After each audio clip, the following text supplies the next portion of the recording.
David, it's been a long wait as a fan. I'm sure the fans at home feel the same way. First and foremost, from a manager's perspective, how does it feel to be back in business? Oh, brilliant. We've said this since we've been back. It was a long couple of months, to be honest. The way it happened, the kind of shock at first and try to deal with the football being stopped again. But, you probably learn for the last time and adapt a bit quicker. But since we've been back, it's been great. Boys are looking in really good shape. They come back. There's that kind of trust element we spoke about, that we can't be asking them to train and things like that when they're on furlough. So there's that trust element that they were going to come back in good shape, and they did. To be fair, we were expecting maybe to use the first week to try and build them into it, and kind of gradually build things up. But it probably took best part of 1 or 2 days at most. So. And I think that showed today. The longer the game went on, the stronger we got. The game started to open up a bit, and Montrose brought a bit of pressure with their longer balls and their kind of height. But I thought we dealt with it really well. To a man, we were determined, we were dogged. We'd done the dirty side of it. And when we had to, we played with the ball as well. So no, it was a great start, and as you say, good to be back. The perfect start to being back as well, when Mark Durnan, of all people, pops up with the first goal as an ex-centre half. Happy to see him get on the score sheet. Aye. We said this at the beginning of the season. The onus can't be on the strikers to score the goals. We need goals coming from all departments, and that's exactly what happened today. We used the time well when we weren't here to work on a number of things and look into different areas where we could improve. And we've changed a couple of things about, and obviously it's paid off today. Fortunate for us. So no, and again, I think the way the goal happened as well, it showed that determination. We won the first header, and then we're quickly onto the second opportunity as well. So no, fair play to Vinny. He's looked great since he's come back in, and that again showed in his performance today. How nervous was it until you got that crucial second goal today? Because I would kind of say there was half chances for both sides, but maybe nothing too clear cut.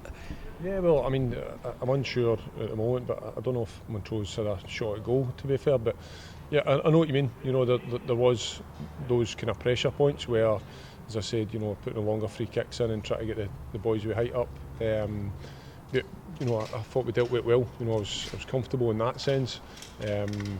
But again, yes, you do want that second goal or the third goal to kill the game off, and it took longer than we would have liked. But in between parts, I thought when we had to do the dirty side of the game, we done it, and we got our rewards in the end.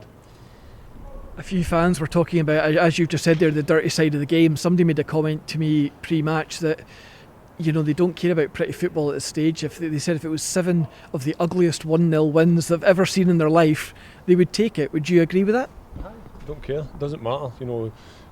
Once you get that, when you win the league, nobody's going to look back and say, what was your performance like midway through the season? What was your performance like in X, Y, and Z results? It doesn't matter.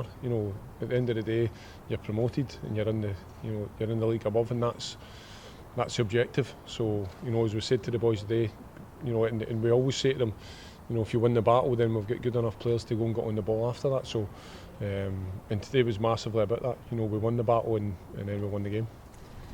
First chance for the fans to get a look at Kai Fotheringham. How did you think he did today? I thought he done really well. He's a young lad. I think the ones we brought in have showed up really well, to be fair. With Lewis and Kyle coming in as well, and they've helped bulk the squad. But again, they've added quality as well, and we've seen that today. Kai's really good technically on the ball. He picks up things pretty quickly, and he grafted all day, which everyone did. And that's what we needed, and that's why he started the game today. He showed up really well in training, and again, I thought he participated really well, but over the course, I think everybody did. They done their job. And just finally, in terms of the overall squad, I noticed there was a few of the guys missing from the squad today. Josh Todd, Sean Kelly, and Aidan Connolly. What can you tell the fans about them? Yeah, just a couple of kind of minor things. Obviously, Sean and Aidan are getting there. You know, should be in the next kind of week or so. Hopefully we'll have them back in training. With the other two, with Toddy, he's had a bit of a reaction after training of some sorts. I don't know the full detail of it yet. We'll see tomorrow when he's in. So he had a wee bit of a flare up on an injury, so that's why he wasn't included at all today. And the same with Scott Mercer. So he's just come back, and he's done well over the past few days, but just had a bit of a flare up. And again, we need to be cautious with the amount of games we've got coming up. We could have played them today, and then we don't see them for 2 or 3 weeks. So it's just that sort of kind of thing, and taking guidance off the medical staff that it's the right thing to do, as well as what we think is going to be right on the pitch. So no, it worked well today. I thought the back four done extremely well. So there's a vast amount of experience in there, and they contributed to the result massively in getting that clean sheet. So hopefully we'll have the boys back as soon as possible, and that will help, because we'll need them. We need all the bodies for now at the end of the season. Well, David, congratulations on a winning restart, and as always, thanks for your time.